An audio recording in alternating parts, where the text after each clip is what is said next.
Un negocio jurídico que no hace nada más que dinero es un negocio sin elementos. Así que sean bienvenidos mis amantes de las ciencias jurídicas. En esta ocasión les voy a hablar sobre los elementos de los negocios jurídicos.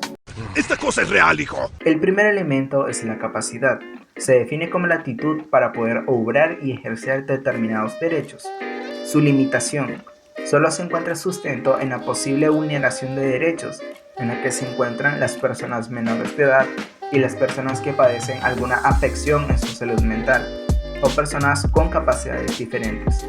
En principio, el derecho recurre a los progenitores o tutores para que los representen, tendiendo a la protección de la persona frente a terceros. El segundo elemento es el consentimiento. Pues, ahora sí empezamos fuerte. Es un acuerdo concordante de voluntades para producir un resultado jurídico.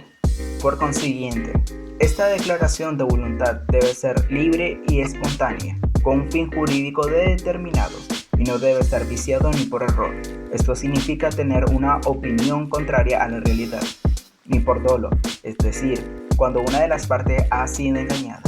Joder, como lo que hizo mi ex. Ni por violencia o miedo grave, así que el consentimiento es expresado cuando el contenido de nuestro propósito es revelado explícitamente, como su Instagram, y directamente sin la ayuda de circunstancias concordantes. Y así es como esa menor de edad apareció con el calzón al revés en mi habitación. Sí, díselo al juez, Rosadito. El tercer elemento es el objeto y es lo que las partes pretenden realizar, es decir, el fin que se propone, el cual se dice que el objeto que persigue el negocio debe ser real o posible, lícito, determinado o determinable. ¡Rayos! Eso quiere decir que yo no podré legalizar e inscribir mi negocio de polvos mágicos. El cuarto elemento es la causa. Son los motivos objetivos que llevaron a mis padres a abandonarme. Son los motivos objetivos que llevan a un sujeto a realizar un acto o negocio jurídico. En nuestra legislación es irrelevante la misma. La causa podemos verla en los actos de donación o en los actos delictuosos. Acabo de salir de la cárcel y no pienso volver. ¡No pienso volver! La forma es el quinto elemento. Y no me refiero a los cuerpos de 90, 60, 90. Postdata, mi OnlyFans está en la descripción. Son el conjunto de solemnidades o requisitos notariales o legales necesarios para constituir un acto o negocio jurídico. Hay que recalcar que no todos los actos o negocios jurídicos requieren de solemnidades. ¿Ahora yo qué hago con esta mierda? Y el último de los elementos son las modalidades, la cual limita la voluntad de las partes y de cuya realización dependen del cumplimiento. Pero ustedes me dirán, sujeto extraño que está hablando pura paja, ¿qué coño son las modalidades? Yo les diré, son la condición, el modo y el término. Los negocios jurídicos están constituidos por tres tipos de clasificación. Ok, aquí voy a hacer un punto y aparte porque no es lo que parece. La clasificación no sirve para estafar, ya lo comprobé. Esos bastardos me mintieron. Pero sí los vicios del consentimiento. Ok, pero volviendo al tema, la clasificación sería así. Los elementos esenciales son aquellos elementos que necesita el negocio jurídico para poder existir. Dichos elementos son la manifestación de la voluntad, y en esta manifestación obviamente queda claro o implícito que se afirma la existencia de dos sujetos.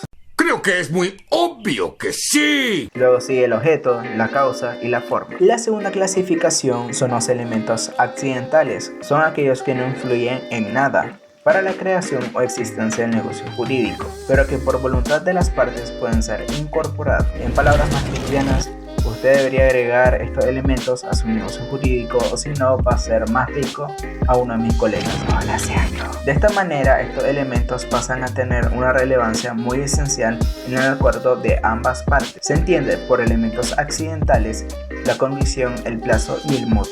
La tercera clasificación, y por fin la última, son los elementos naturales. Son verdaderas consecuencias que producen el negocio, aunque sean previstas por la ley, aún así pueden ser excluidas por la voluntad de las partes negociantes.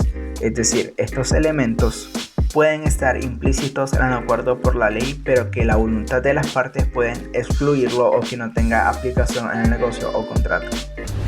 Creyeron que esto era el final del video, pero no. Solo por eso ahora veremos los vicios del consentimiento de los negocios jurídicos. El primero se da en el negocio, ya sea en el acto o contrato, cuando se aplica equivocadamente en una institución jurídica por otra. Voy a dar un ejemplo para que sea más fácil de entender. Es decir, cuando yo creo que firmo un contrato para producir un álbum musical, por decir algo, pero en realidad es un contrato para hacer una gira por 10 meses. Yo sé, o sea, tremendo plot twist, nadie nunca se lo había imaginado. El segundo vicio se da en la materia, recae sobre la identidad o calidad de un determinado objeto, como por ejemplo que yo me vaya a encontrar a Corp y compré entre muchísimas comillas una ropa de marca porque está a un precio accesible, pero en realidad me están revendiendo ropa de la paca. Ojito ahí porque acabo de dar una idea para un buen business. El tercer vicio se da en la persona, la cual es la individualidad del sujeto en el caso de que las cualidades personales por la naturaleza del acto jurídico sean determinantes para la contratación. Aquí voy a matizar de que pueden existir dos errores. El primero es el error de hecho y el segundo es el error de derecho. El primero recae sobre la contratación y el segundo es el desconocimiento de las disposiciones legales. Como bonus extra, ahora veremos las modalidades de los negocios jurídicos. Ahora, ¿con qué pendejada me vas a salir? Pero ustedes me dirán, sujeto extraño, eso ya lo miramos. Pero yo les diré, pero qué pícaros. Ahora veremos este tema de una manera un poco más profunda. Guiño, guiño. Como ustedes ya sabrán, la condición es la primera modalidad. Pero, ¿qué significa esto? Significa que es aquel acontecimiento futuro y de realización incierta que dependen el nacimiento o la resolución de los efectos de un acto jurídico.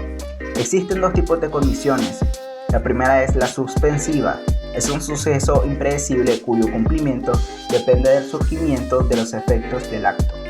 La segunda es la resolutiva, la cual resuelve los efectos del acto volviendo las cosas al estado que tenían antes de la celebración del mismo. Los pensamientos dentro de mi mente son un enigma.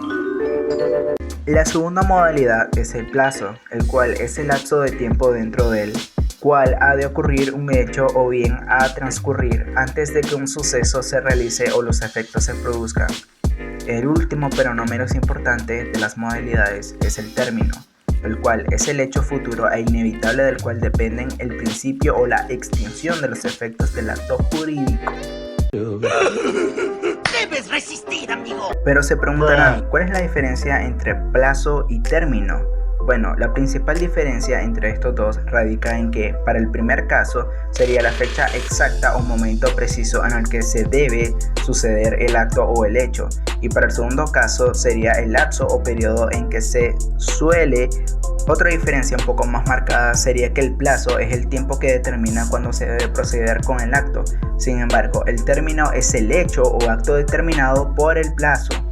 Y ya saben, amigos, no olviden de suscribirse, comentar, darle like, compartirlo y nos vemos hasta la próxima.